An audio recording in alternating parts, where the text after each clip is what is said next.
అంటే అన్నయ్య మేనేజర్లకు పెట్టిన మెసేజ్లు కూడా ఉన్నాయి. అన్నయ్య నేనేం పాపం చేశాను అన్నయ్య, అందరికి దొరుకుతుంది అపాయింట్మెంట్, నాకెందుకు ఇవ్వట్లేదు మీరు, నేనేం అన్నయ్యకి నేనంటే చాలా ఇష్టం అన్నయ్య, అన్నయ్య నేను వస్తే వద్దు నువ్వు శివారెడ్డిని వద్దు పిలవకండి అని అన్నాడు అన్నయ్య. నాకు నమ్మకం బాగా. ఆయన నా పెళ్ళికి వచ్చాడు, నా రిసెప్షన్కి వచ్చారు, నాకు అవార్డు ఇస్తున్నప్పుడు రవీంద్రబాద్కి వచ్చారు చెన్నై నుంచి. అంత ఇష్టం అన్నయ్య నేను అన్న నా శివారెడ్డి అని అంటే అతను చాలా ఇష్టం అన్నయ్య, ఒకసారి అడిగి చూడండి అన్నయ్య అపాయింట్మెంట్ దొరుకుతుంది అన్నయ్య. ఇంకా నా తెలిసిన ఫ్రెండ్స్ ఏం చెప్పారంటే షూటింగ్ కాడికి వెళ్ళు డైరెక్ట్, అక్కడికి పోతే ఎవరు కాదనరు కదా షూటింగ్లో అంటే. అంత పెద్దది పట్టుకొని మనం షూటింగ్ కాడికి తీసుకుపోయి అక్కడ ఎక్కడ ఇచ్చేది, ఇచ్చినా కూడా మళ్ళీ అన్నయ్య అక్కడి నుంచి ఎట్లా తీసుకెళ్తారు, ఉంటారులే మనుషులు ఉంటారు అనుకో తీసుకెళ్తారు కదా, అదంతా బాగోదు కదా షూటింగ్ దగ్గరికి వెళ్ళి. అట్లా ఇంటి దగ్గర అయితే ఇస్తే అక్కడనే ఇంట్లో టక్కన పెట్టుకుంటారు కదా, చాలా పెద్దది కదా, 6 feet హైట్ 4 feet వెడల్పు, 6 feet హైట్ 4 feet వెడల్పు ఉంటుంది. అసలు నేను ఈ మాటలు నేను ఎక్స్పెక్ట్ చేయలేదు అన్న శివన్న దగ్గర. ఎవరు ఎక్స్పెక్ట్ చేయదు, ఇది చెప్తే నా పరుగు పోతుంది, ఇప్పుడు నా వాల్యూ తగ్గుతుంది. అంటే అంత పెద్ద ఆర్టిస్ట్ శివారెడ్డికి చిరంజీవి గారి అపాయింట్మెంట్ దొరకలేదా అంటే శివారెడ్డి గారు వేస్ట్ ఏదో జరిగింది అని ఆ టైప్లో ఊహించుకుంటా ఉంటారు జనాలు.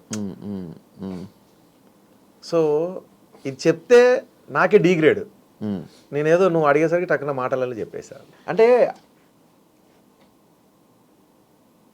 నన్ను చూస్తే చాలు అనుకున్న వాళ్ళు కూడా చిరంజీవి అన్నయ్య దగ్గరకి వెళ్ళిపోయి విచ్చలవిడిగా ఫ్రీగా తిరుగుతున్నారు, ఆయనతో ఆడుతున్నారు, పాడుతున్నారు, ముచ్చట్లు పెడుతున్నారు, ఇంటర్వ్యూలలో కనబడుతున్నారు. అటువంటిది నాకు దొరకలేదు అని అంటే అది చాలా పెద్ద అవమానం కదా అన్నయ్య నాకు. మిగతా వాళ్ళల్లో కూడా వాళ్ళకు నా మీద ఉన్న ఒక గౌరవం కానీ ఆ శివారెడ్డి అనే హైప్ కానీ పడిపోతుంది యాక్చువల్లీ, అంటే వేస్ట్ కావచ్చు వాళ్ళకంటే, అట్లా కూడా ఉంటాయి ఛాన్సెస్, నా ఉద్దేశం అది. అన్నీ ఇప్పుడు అన్నయ్యకి ఏం తెలుసు పాపం నేను చేసే ప్రయత్నం, అది ఇద్దామని అనుకున్నది. కానీ యాక్చువల్లీ యూఎస్కి పోయినప్పుడు కూడా ఫస్ట్ టైం నేను యూఎస్కి వెళ్తే అన్నయ్య కోసమని ఒక డిఫరెంట్ స్టైల్లో ఉన్న బాటిల్ కొనుక్కొచ్చా, అది ఇద్దామని, అది అట్లాగే ఉండిపోయింది. దాని తర్వాత మళ్ళీ ఎప్పుడో కలిసినప్పుడు అన్నయ్య ఇట్లా ఇట్లా అంటే నాకెందుకు రా నువ్వు ఉంచుకో, నా జ్ఞాపకార్థంగా నువ్వే పెట్టుకో. అన్నయ్య తాగిన కప్పును తెచ్చుకొని ఇంట్లో పెట్టుకొని నా అవార్డులతో పాటు అదొక అవార్డుగా అది అక్కడ పెట్టుకున్నాను.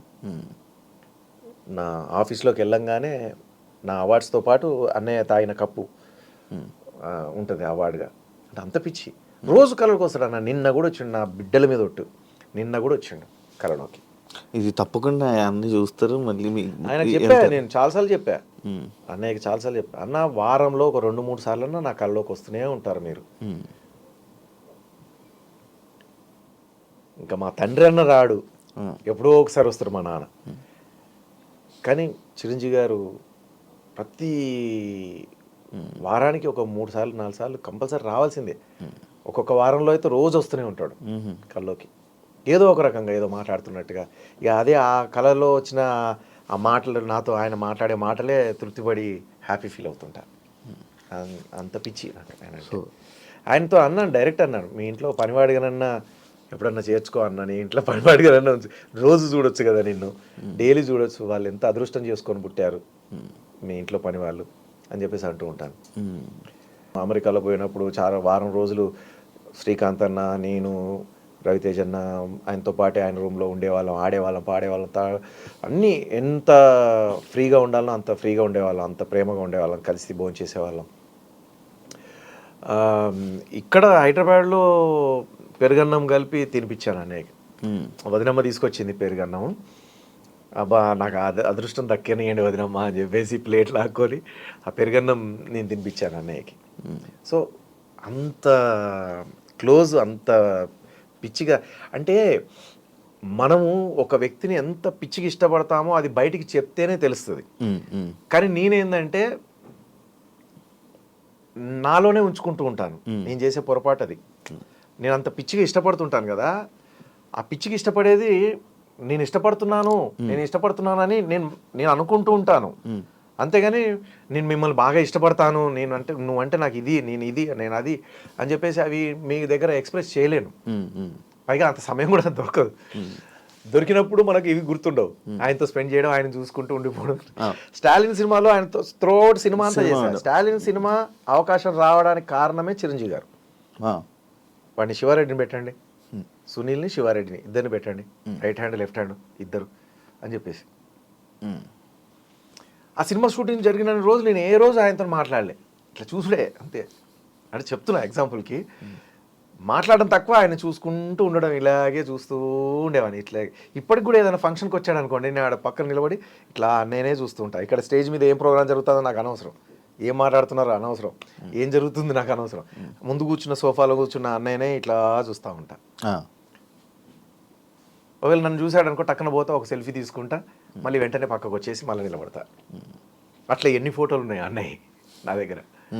అంత బాగా ఇష్టపడతాడు, చాలా ఇష్టపడతాడు. మరి అన్నయ్యకి కూడా నా గురించి ఎవరన్నా లేనిది ఏమన్నా చెడుగా చెప్పేసి అన్నయ్యకి నాకు ఏమన్నా దూరం పెంచారా మరి అది తెలియదు కానీ, బట్ మొత్తానికైతే ఎప్పుడు కలిసినా కూడా అన్నయ్యనైతే అట్లా బిహేవ్ చేసినట్టు నాకు అనిపించలే.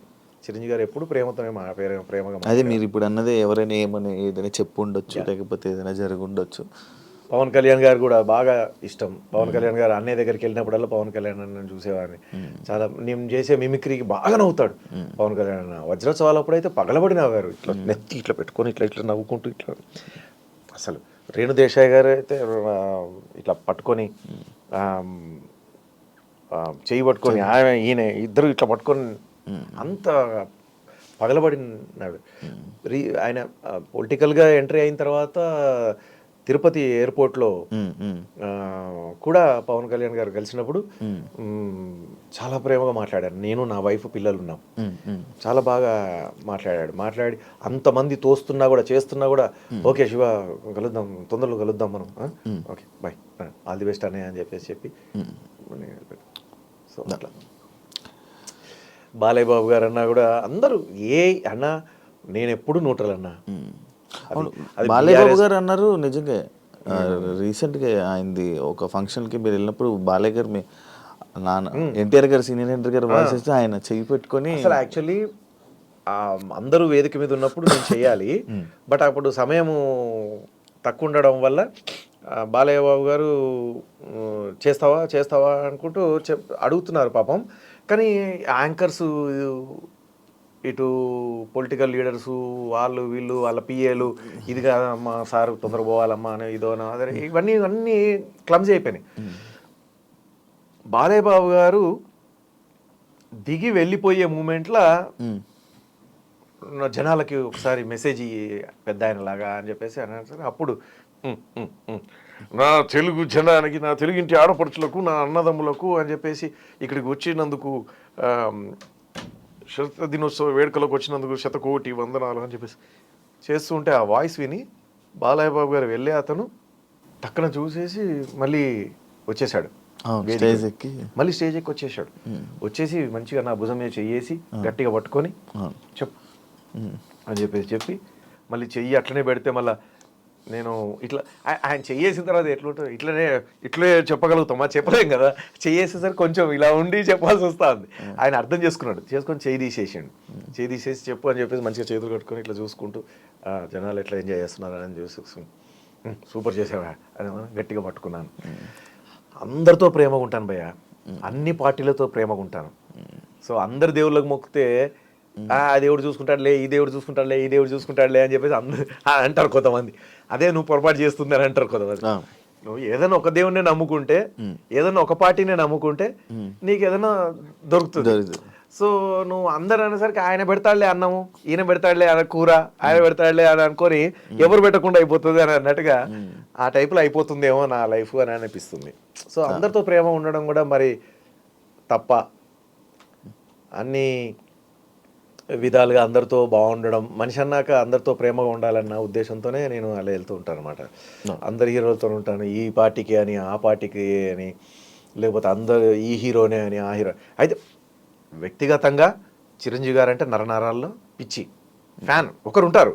ఇప్పుడు నాగార్జున గారికి కూడా ఒకరు ఫ్యాన్ ఉంటారు, ఎన్టీ రామారావు గారికి కూడా ఒకరు ఫ్యాన్ ఉంటారు. సో బాలయ్య బాబు గారికి కూడా ఒక ఫ్యాన్ ఉంటారు, పవన్ కళ్యాణ్ గారికి కూడా ఒక హీరో ఫ్యాన్ ఉంటాడు. సో అట్లా ప్రతి ఒక్కరికి ఒక ఫ్యాన్ ఉంటాడు.